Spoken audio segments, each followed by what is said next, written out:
Hey, it's Corey Heppola.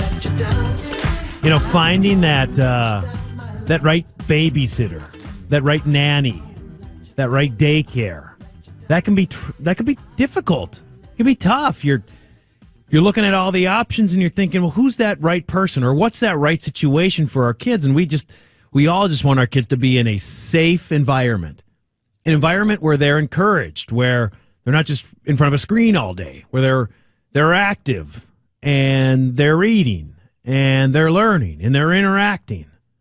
And that's what we all want. But number one is safety. We want our kids to be in a safe. We want to know that when we go to work or if we spend a night out, that our kids are being looked after and they're not being surrounded by negative things. Well, we've used care.com before. We have 3 kids that are under 4.5. And we've used care.com. That's CAR.com. It's the largest online marketplace for finding babysitters and nannies. There's a new article in the Wall Street Journal that says the site's lack of screenings led some parents to leave their loved ones in the hands of either unlicensed caretakers or sitters with criminal records. Care.com says its members are responsible for ensuring those background checks are performed, that the members, the people logging into, you and I, we are responsible for ensuring those background checks are performed. Laura Davis is with College Nannies, Sitters, and Tutors. Laura, good morning. Good morning. Is that new with Care.com, that its members are responsible? Unfortunately, that is what Care.com has always been. It is exactly what you said. It is an online marketplace. They're a tech company. They have a website of self-proclaimed caregivers. They've got great advertising. They've got great marketing. But yes, they are expecting that the parent who goes onto their site and selects somebody, they are going to do all of the screening, all of the reference checking, all of the background. And it doesn't make it seem that way when you go on and you see their commercials. But in reality, that's what you as a parent would need to do if you want to make sure that you've got a screened caregiver that you get from care.com. Yeah, care.com, CARE.com. Should that be the way it is? Should it be on the parents to check the sitter's background, or should that be on the site? It depends, actually, what you as a parent know that you're getting into. So, of course, any parent that you ask is, just as you said, going to want the absolute safest care they can possibly find for their child.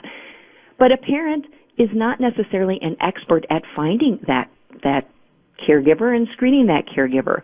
They want somebody who's fun and that the children are going to like. The research necessary to find out if that caregiver is indeed safe from criminal charges or has a bad record, that takes skill. And parents, we're just probably not doing that. We at College Nanny Sitters and Tutors, that's what we do all day, every day. We work with caregivers, so we know how to do it. We know the questions to ask. We know where to go get these reports. A parent might not know how to do that. Yeah, it's important. I mean, it is important that parents know who their kids are staying with. Absolutely. You want to know who they're staying with. And it is your child. They're coming into your home. You know, I don't know if you have any pets, but there's a site out there called WAGS. You can get somebody to come and walk your dog. WAGS does more screening of those people on their site than some of these child care sites do the screening of their babysitters that are on there. Yeah. Wow. We're with Laura Davis. She's with College Nannies, Sitters, and Tutors. So what does that company do exactly to vet sitters? Well, I can't really speak to what care.com does. It looks to me from what the articles and just the heartbreaking scenarios that have come to light in this article that came out on Friday is they're not doing much. They, as you said, are putting it on the onus of the parent. I can tell you what I as a parent would do, and I as an owner of this agency, we do very thorough background screens. You know what? I can actually give you an example. We had a caregiver who applied for a position with us about 2 weeks ago, went through the screening, good references, pretty good interview. We were moving through the process with her, put her through the national recognized background screening process that we use. And it came back, she had theft, not once, not twice, but 3 times.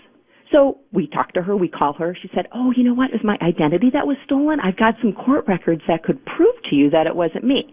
So we're diligent in what we do. She was a very nice candidate. A lot of families would have just gone ahead and hired her. She could have been out there on care.com or another site. She said, "I've got this information that I can prove to you that it was not me who was caught at these thefts." Yeah.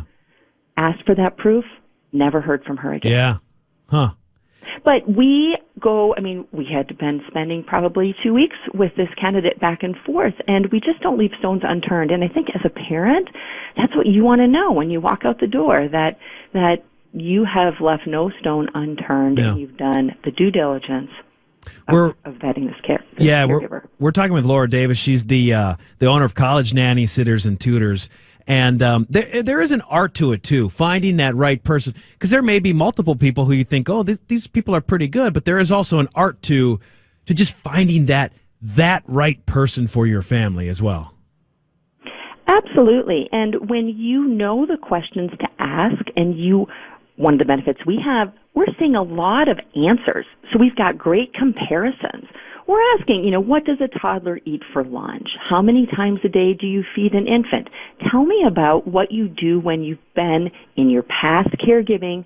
How did you occupy 8 hours with 4-year-old twins?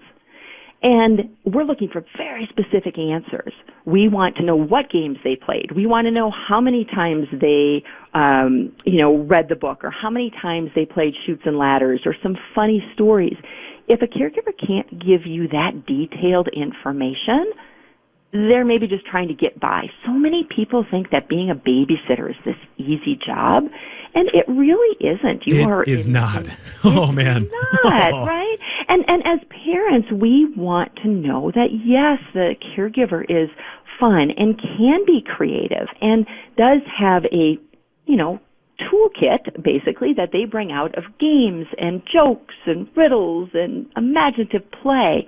And of course, not only do they have to be good with the children, but we need to know as a parent that they are safe, that they've got good references, and that they've got the right background screening done. We're talking with Laura Davis. Now that I have you here, can I just ask you a couple more about, say you have someone in your house and, a babysitter, a nanny.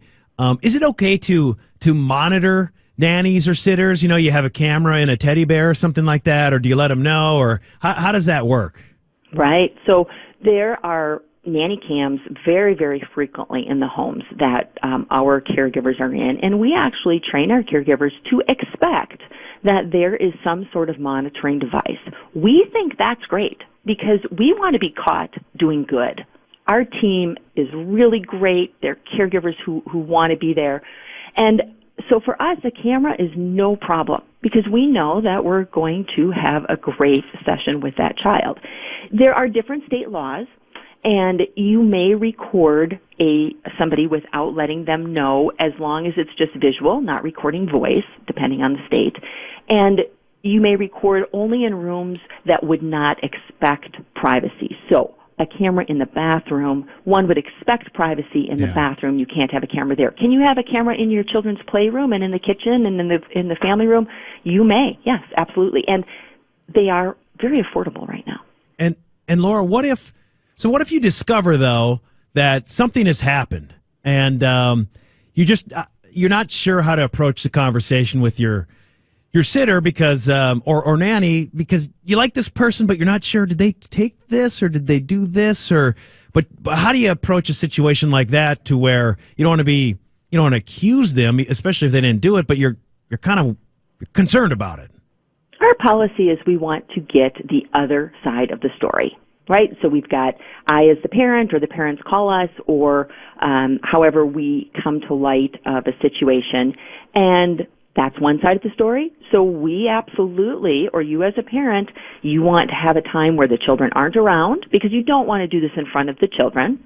So you set your babysitter or nanny down and you say, here's a situation that we're dealing with right now. We are missing X, Y, and Z. Or I'm not sure that when you say you've been taking the child to the playground, that has actually been happening.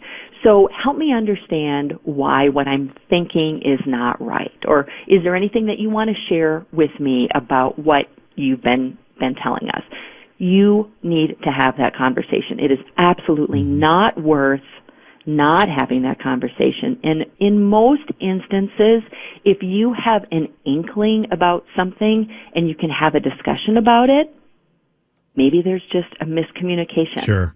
Yeah. At the time that there's not, that's the time that you want to know about it. 9 times out of 10, it's going to be fine. It's a miscommunication. You get on track. But you don't want it to be that one time that it wasn't. Yep. Laura Davis, the owner of College Nannies, Sitters, and Tutors. Thank you so much for your insight this morning. My pleasure. Have a great time with your kids when you get home from work today. I will. I'll be tackled multiple times. It'll be great. Thank you, Laura.